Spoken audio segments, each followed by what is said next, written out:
Well, I came to Australia about 25 years ago, and I have to study.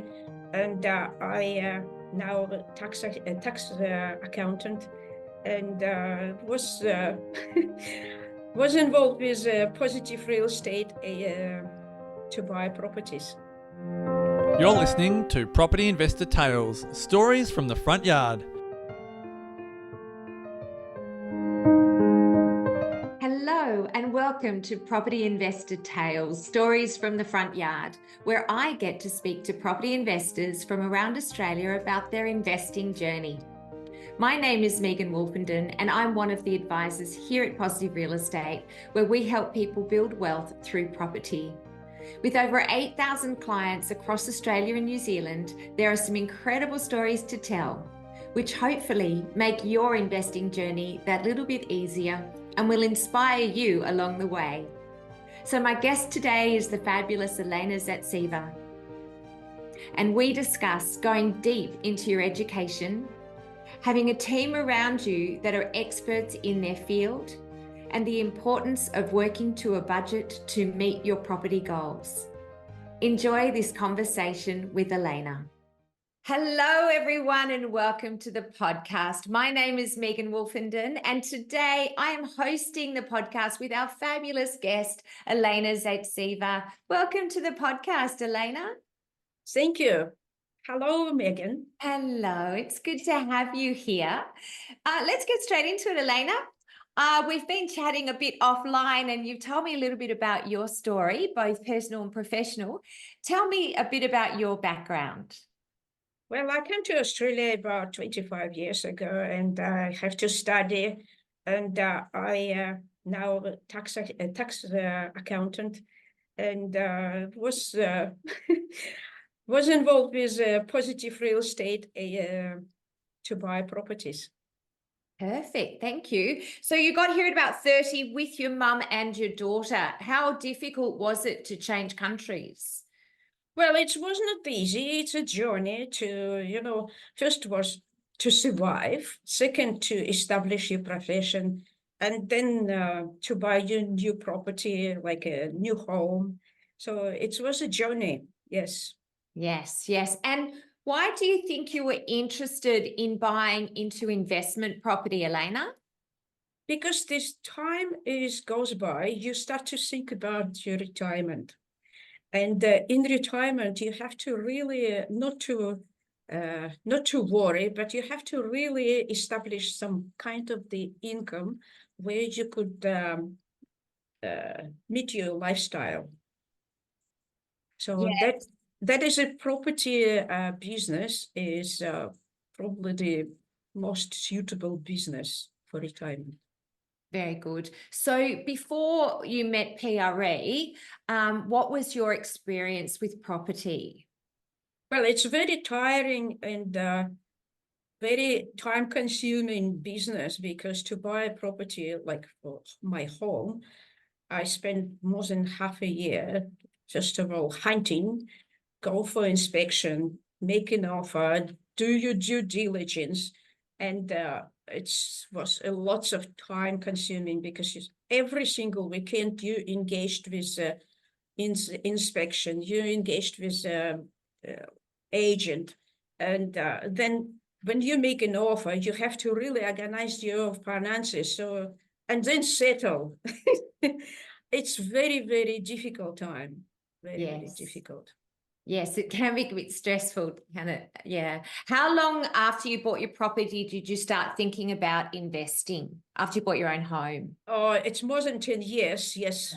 Luckily we have pandemic, so we were sitting at home, and suddenly I saw the presentation of you, Megan, where you're presenting about the property, and you catch my attention with one thing, that investment property is not about negative gearing. And then as a tax accountant, I opened my eyes and said, oh, that is something interesting. And I start to listen your presentation. That's how I get the interest in the positive real estate. And then when I know you more, and then I realized there is a lot of resources, education resources to study and get familiar with it. And I remember you give me free access for a month. I was thirsty to study all of those material and webinars. And yes, and then we set up the plan. That's right. Actually, you did all your study in COVID, didn't you, during your Yes. lockdown? Yes, it was COVID study. Yes.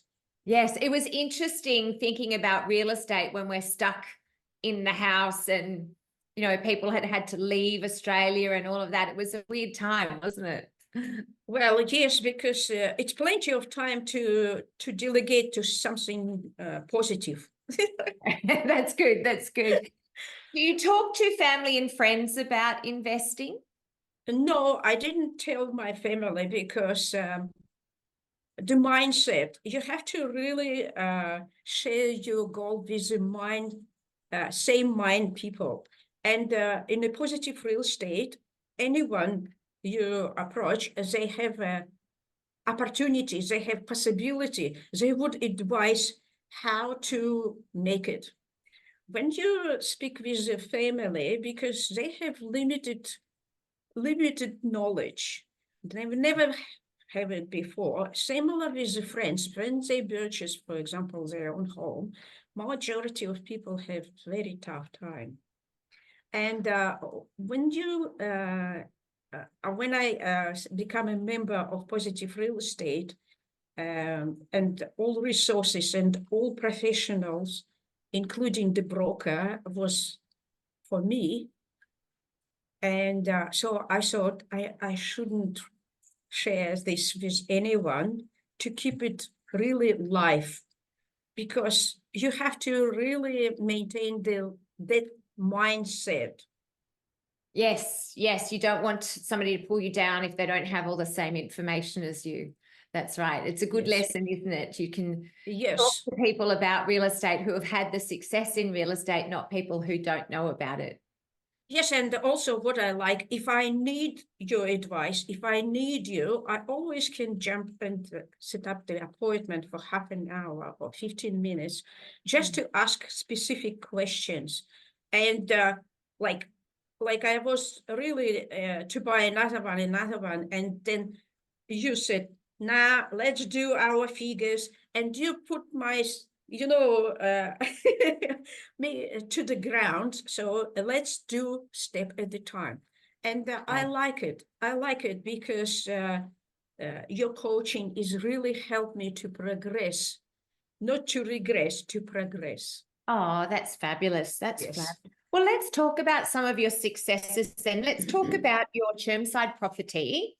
What were some of the lessons learned in buying that apartment? Well, it's a very most ridiculous experience I had in my life, because I bought property for $500,000 and I never seen it. And yes, and but yeah, I put so much trust in the Positive Real Estate group people. It's a Megan, it's a Haley, it's my broker Scott, so who organized everything for me. And and it was really interesting experience. And this it was smooth, it was settled, and then like I settled on the 7th of July, and then the 14th of July tenant was moved in. So everything was organized for me, which is really saved my emotional stress, and it would save my time.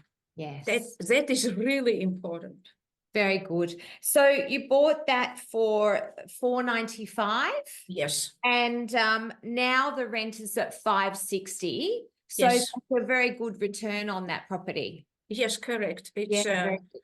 It's good return, yes. Nice. Now, we were just finishing off about your Chermside apartment, and what were your final lessons learnt in buying that apartment, Elena? Well, I was trusted my professional team, and it was good choice. It was good choice because everything was organized for me, and everything was settled for me in time. Save my time, save my energy, and it settled and resulted good return for me. Congratulations on that one. That will be a nice one in retirement too, won't it? It'll pay you nicely. Very well done. Let's talk about your next choice. What made you choose your next apartment? What was the highlights that made it a good choice for you? Well, at the moment when we release some funds from my equity, from my home, so at that time I realized I have enough money for the deposit for the next property. And because I attend the webinar for the positive real estate members every time, there was a video where the Sam Saggers introduced this property, and it was already in a sale. And the number one is location.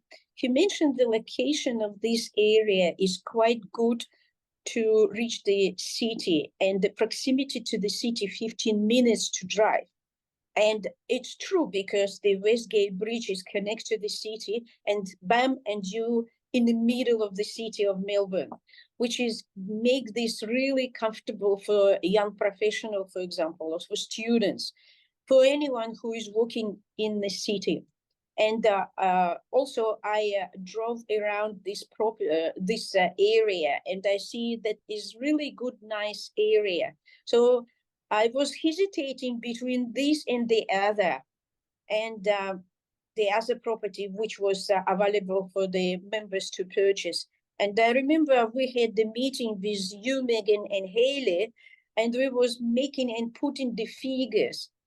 And the settlement of this property, Sportswood, was a little bit further, which was really served me better, because I now in the saving mode. I saving my money to settle the next property, and so it's all the process. But yes, So the location and proximity to the city and the numbers worked for you, and you went for a longer off the plan so that you could collect some more savings along the way and have plenty of buffer. Is that right? Yes, this is correct, because like you learn, the real estate business is outlined the big purchase. It's a big purchase, so you have to really look for the budgeting expenses, because the money is there. You have to just manage it. Yes, that's right. And in actual fact, you're very good at budgeting. I know that throughout the years, you've really focused on your budget, plus you've had a few pay rises, so congratulations. Would you have any tips for people about the best way to budget or protect your savings? Well, I make for myself the rules. So because I get the pay every week, so 50% goes to saving. Wow, well done. Yeah, 50% goes to saving. 25% goes to bills, because you have to pay support the loans. You have to really serve the loans and pay bills for the properties, for home and investment. So 25% goes to bills, and 25% goes to like for grocery, and for helping mom with the grocery, and some some holidays. So this is coming from another 25%. So when you put aside all this money before you spending, so it's possible, because I receive money in my bank, 50% goes to saving. So this budgeting is help you to maintain this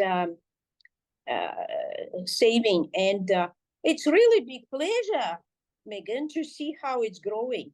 Yes, it's satisfying to see your funds growing, isn't it? Yes. And do you keep your funds in offset account against your own home loan? Yes, I keep it in my home loan just to redraw, so it's available for me, but it's minimize my interest also. And you've got a successful adult daughter. Do you talk to her about investing? Yes, I talked to her about the investing, but I think in her stage of life, she's focusing on education. Yes. She's focusing on her career first, and because her priority is education. She is not ready for the property market. But when I buy this sports wood, and I will show her my figures, because the figure is showing the real picture, not the emotions or something. I will show her real figures. I like this Excel spreadsheet, positive real estate design, which is show you a return and how is, what the real focus on the property. So I will share with her all these figures, and then on my example, and then probably introduce her to the property market. Yes. Nice. Very cool. And as an accountant, how do you find the tax refunds using depreciation and what have you? Have you felt that that's been very useful? Well, it is useful because you have to serve the loan. And in my first year, the service of the loan was a bit tight because the interest rates become, after pandemic over, the interest rate was just growing every month. And so it means repayment growing. And well, it was really interesting. Yes, depreciation. Plus, I was applied for withholding rate because need to release a little bit less tax. So yes, it's all works, depreciation, and in the first year for sure it's about 15,000, 15,000. Yes. Very well done. Well, Elena, thank you very much. It's so good to have you here. So many lessons. And I'm going to ask that classic podcast question to wrap up today's interview, which is, if you could go back in time and you could meet young Elena when you were just beginning to become an adult, what would be your advice, given your experience today, that you would give to young Elena? Well, it's all about time, Megan, because it's time on the market. And as longer the time on the market we have, the better possibilities we have. So I would give the example on my lessons. I would highly recommend to educate yourself and get the professional team around you who could help you to settle the deal, who could help you to educate yourself. So that is really important to have the resources of education, which is positive real estate, maintain the webinars and the people around. Yes, broker, Megan, coach, and the finance team, and and Sam Sagas with his tips, because he is all his resources in the books are also available. So it's very, very important. Yes, education. Brilliant. Awesome, Elena. It's been wonderful to have a chat with you today. I'm sure everybody appreciates all your tips. And thank you so much for joining. Thank you very much, Megan. Thank you. Personally, thank you for your experience and that what you share with the people to achieve the goal. Thank you. Thank you. You're awesome. Thanks, Elena. Bye-bye. Hey, thanks for listening to Property Investor Tales. Remember to subscribe so you get notified every time a new episode drops. As you can guess, I love hearing people's property investor tales. So if you'd like to share yours, then please get in touch with me via email at propertyinvestortales@positivementor.com.au. We would also love your feedback, and I would appreciate a 5-star review over on Apple Podcasts or Spotify. Remember, you can watch all of these podcasts over on YouTube at Positive Mentor or at positivementor.com.au. Until then, take care, happy investing, and bye for now.